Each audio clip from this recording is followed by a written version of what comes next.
ভারত থেকে এবার আইসিসির চেয়ারম্যান করা হলো। জয় শাহ বসলেন আইসিসির চেয়ারম্যানের আসনে। আইসিসির চেয়ারম্যান হিসেবে 1 ডিসেম্বরই দায়িত্ব শুরু করেছেন জয় শাহ।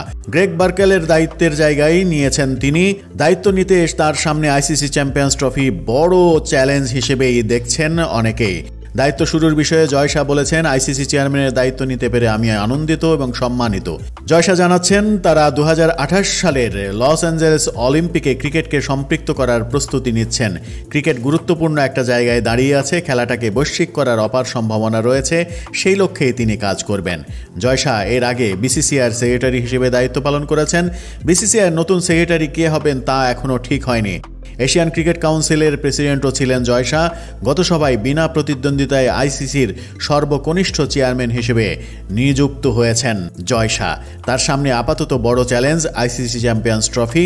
ফেব্রুয়ারিতে পাকিস্তানের মাটিতে আসরটি হওয়ার কথা, কিন্তু পাকিস্তান সফরে যাবে না ভারত, নিশ্চিত করেই জানিয়ে দিয়েছে। আইসিসির পক্ষ থেকে হাইব্রিড মডেল অর্থাৎ ভারতের ম্যাচ নিরপেক্ষ ভেন্যুতে আয়োজনের পরামর্শ দেওয়া হয়েছে। ওই শর্তে পিসিবি রাজি হলেও দুটি শর্ত তারা দিয়েছে। এখন জয় শাহ যেহেতু ভারতের নাগরিক, সেহেতু ভারত পাকিস্তানের এই দ্বন্দ্ব আইসিসির চেয়ারম্যান থাকাকালীন সময়ে মেটাতে পারবেন কিনা সেই প্রশ্নই সামনে আসছে সবথেকে বড় হয়ে।